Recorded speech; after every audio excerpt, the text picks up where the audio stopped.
we are here with Deborah. Debbie, how are you today? How are you feeling?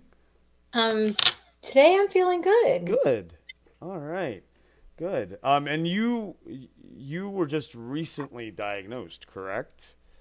I was diagnosed 6 months ago. 6 months ago. And what were you diagnosed with?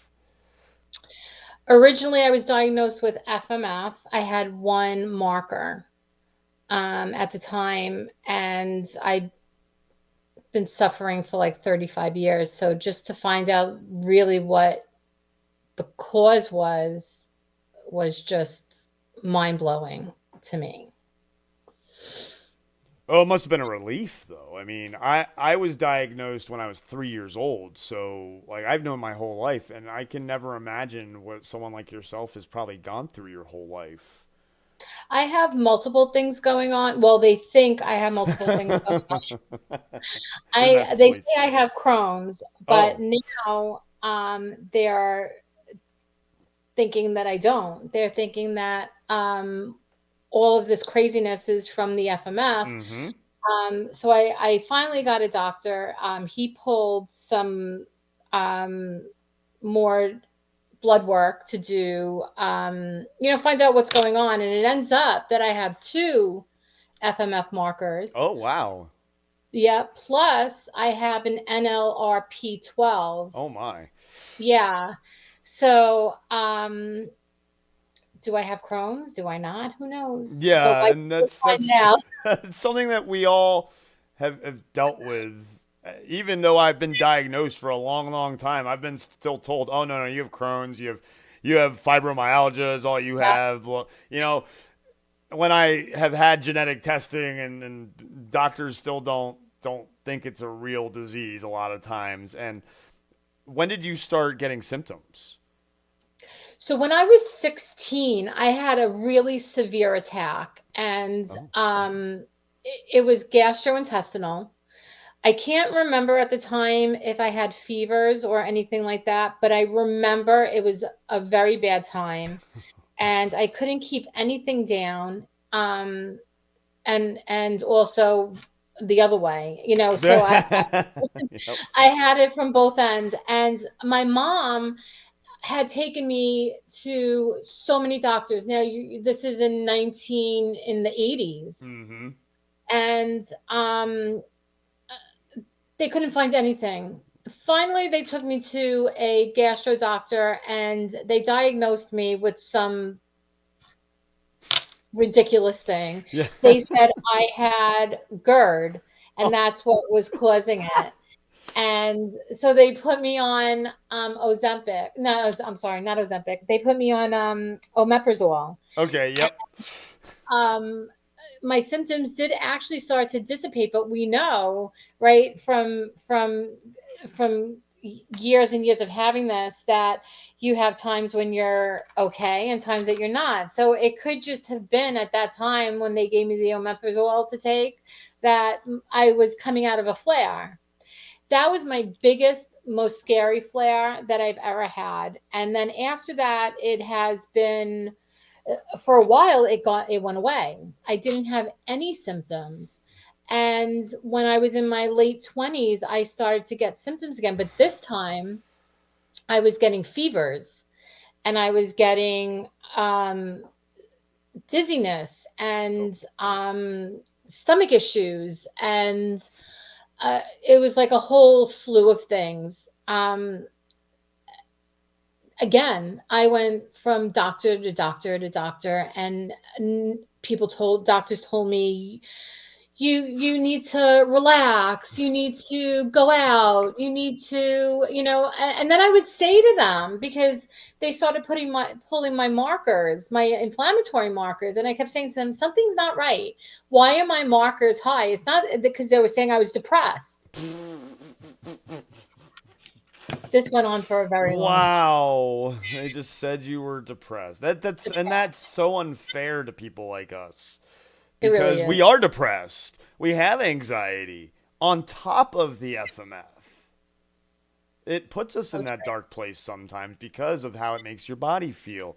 And so I can only imagine how doctors just basically telling you what you already knew, but not helping the underlying cause. It must have been very frustrating. It truly was. And at this point of my life, I had just met my husband, and I was sick a lot. I would wake up with just like 101 fever, Mm. and then it would break, and then I would have like these low grade fevers that wouldn't go away. And how do you explain this to somebody? He's lived this with me because we've been married now 20 years. Oh, So he's nice. lived this journey with me. And even he's like, I can't believe after all these years, after all these doctors, rheumatologists, infectious disease, you name it, they would always blame it on other things that I had going on. Oh, it could be your Crohn's. Oh, I was born with orthopedic issues, Okay. and they were congenital. They would blame it on that. Like, they just didn't know where to go with this. And I think now that we have all this genetic stuff going on, I think they're going to find a whole slew of things that they didn't realize are really being caused by genetics. Yeah, genetic testing, I remember, has only been around, you know, 25 years Hmm. about. And so a little longer, maybe 30 now. I remember getting a genetic test in 1998. Um, and so the fact that you're right, you know, the science is rapidly uh, gaining steam to be able to diagnose more than just maybe 31 autoinflammatory diseases. Who knows how many there could be? Other Yeah. kinds of diseases as well that are connected to autoinflammatory diseases. Because as you know, as you're dealing with, just because you have one autoinflammatory disease, you probably have a slew of other things going on. I mean, I've got osteoarthritis in my shoulders, degenerative disc disease in my neck, so I understand completely. And so when you finally got diagnosed these 6 months ago, had you suspected autoinflammatory? Was it something that you took to your doctors or was it something your a doctor just finally figured out? I came so close myself. I should be a doctor at this point. I came so close to diagnosing myself. I got into a little bit of auto-inflammatory, but everything is so gibbly gobbly on there to understand. Like if you go into some of these websites to read it, it's if you're not a doctor, a lot of these words are just you don't understand what they're talking about. It was actually an accident. Um, One of my doctors that I go to because I Wow. I am anemic, Oh, and okay. she I can told me, relate to and they thought I had Lyme. That was the other thing that they that. diagnosed me with. So now my doctor said to me, she's a hematologist, and she said to me, I really think that you should just to get it out of the way and make sure that you truly don't have Lyme. I think you should see an infectious disease doctor. I wasn't honestly gonna go, and I thought, because you know why I thought, God, here we go again. Another diagnosis. I'm going to have to go through the whole slew of, because the minute you go to a doctor, then they send you somewhere else, and then they Yep. send you somewhere else. And I didn't. I was over that already, Hmm. and I was almost at the point where I said to my husband, you know what? I don't. I can't do this anymore. Whatever's going to happen is going to happen. Because honestly, sometimes you really truly feel like you're going to die. You do. Yeah. Absolutely. Oh, yeah. And like one night I had 104 fever, and my husband Oof. had to rush me to the Yeah. hospital because we couldn't get the fever down. Hmm. And it's just so scary. So she said to me, Debbie, I don't deal with this, but it really sounds like to me that you have what's called FMF. And I thought to myself, here we go. And I said, well, what is that? And she said, it's familial Mediterranean fever. It causes all of the symptoms that you are complaining about. She said, and we need to do a genetic testing. Are you up for it? And I said, sure, because at this point, what did I have to lose, Yeah, right? exactly. Absolutely.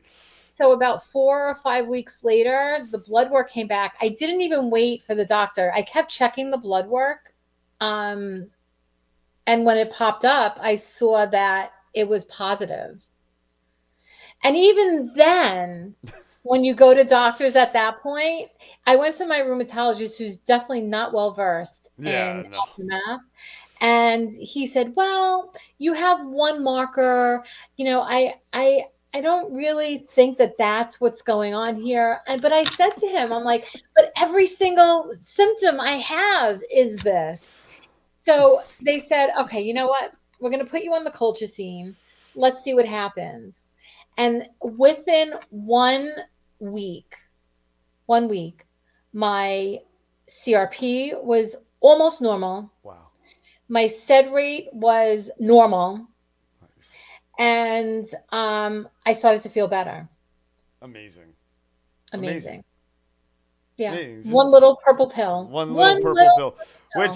which is, you know, it's funny that you say that you're on colchicine. I was on colchicine for 30 some years, and my body finally became intolerant to it, and so now I'm on biologics, and I've been on two different. I've been on all the medicines for FMF you can think of almost, except for maybe one or two of them. I've been on, and so I'm very very happy that colchicine is working for you. That's very exciting for sure.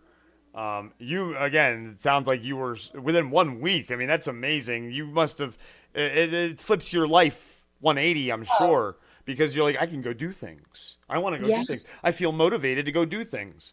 Yeah. And I'm Yeah. sure one of the first things you did was jump on like Facebook and be like, FMF, is there a group? Yes. Yeah. And you found the group, and you perused the FMFNAID website? Did you go there? I'm guessing. When you Google it and find FMFNAID as well? And yeah, Oh God, it's I watch things on YouTube and I try to do I still research because sure. now I have this NLRP 12, which is familial cold inflammatory. Yep. Which I FCIS. don't Yep. know how much of that's affecting me because I don't honestly get affected by the cold. Well, I that's get good. affected more by the heat. Oh, interesting. Like the Yeah, humidity, right? yeah, when Yes. if I'm in the sun in the summer and in the pool all day or whatever the case may be, I would that night I'll feel like I'm coming down with the flu. Yeah, and you're exhausted for days, I'm sure, Yeah, afterwards. Yeah, I've gotten that too. And now on the culture scene, how I don't does you don't know. know yet because it hasn't been summer yet.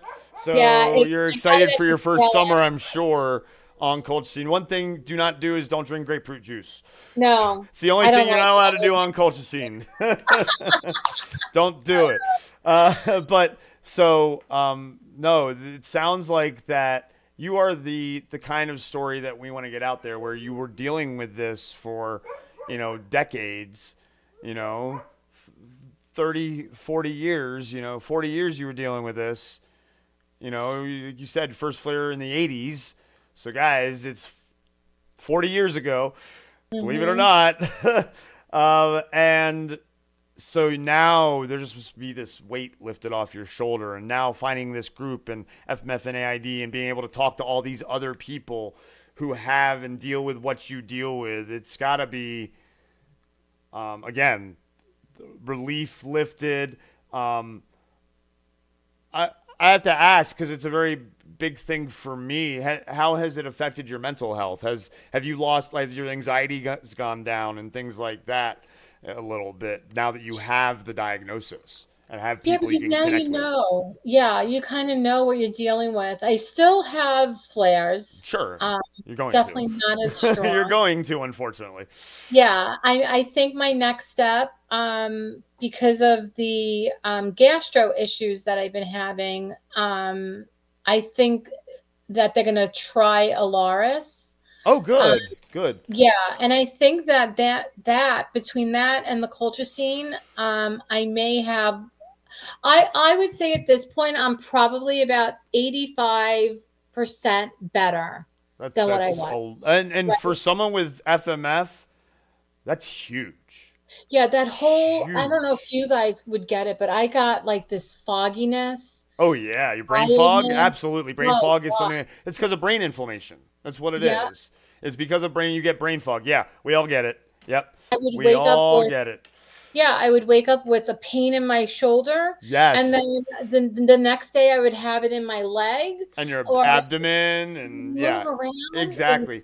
Yeah, so yeah. weird. Is what it and have you learned what your stress your triggers are, or is it stress mostly? I mean, for me it's stress. So I don't know about, and I know for a lot of people it is, but everybody has different triggers.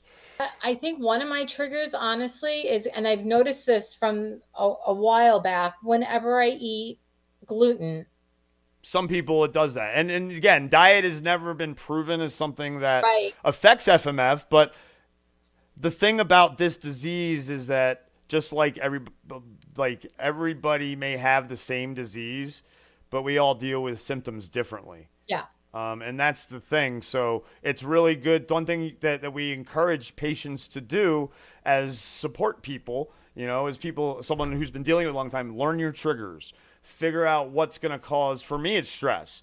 It could be good stress. I could be excited about something, jump up and down at watching a sporting event and get excited, and all of a sudden, flare hits. Be playing a video game. It's happened before.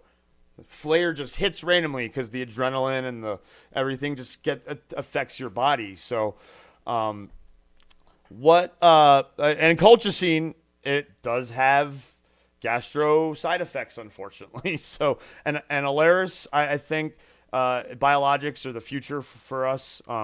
Unfortunately, it affects our immune system a lot more when we do use the biologics. But you've had decades of practice of dealing with what you think is a weaker immune system when really you had a hyperactive immune system, honestly. Yeah.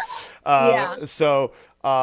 But I'm very excited that we're getting to get your story out as someone who was just recently diagnosed in less than a year ago. These are the kinds of stories that we want to get out. I'm really glad that you found FMF and AID Global and the groups and everything, because that support is huge. Being able to, like, when you're feeling stressed, you can go into the groups and just rant it out, and then there's like 20 people who go, I understand, I've been there, understand, I've been there, and they can actually empathize with you. Because don't get me wrong, people can sympathize with us all day long, but being able to empathize with us is key. I have to say, I honestly started to keep things to myself because a lot of people, first of all, don't want to hear Mm-hmm. how crappy you feel all the time. Yeah.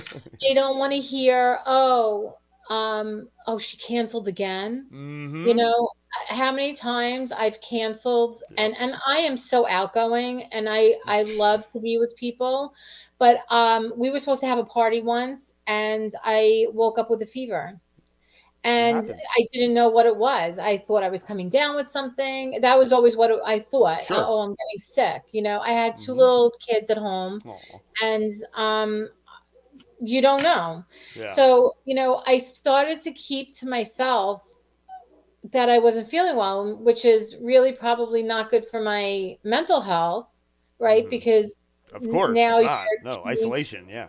yeah, and even I even felt like a little like I with my husband, and he's great.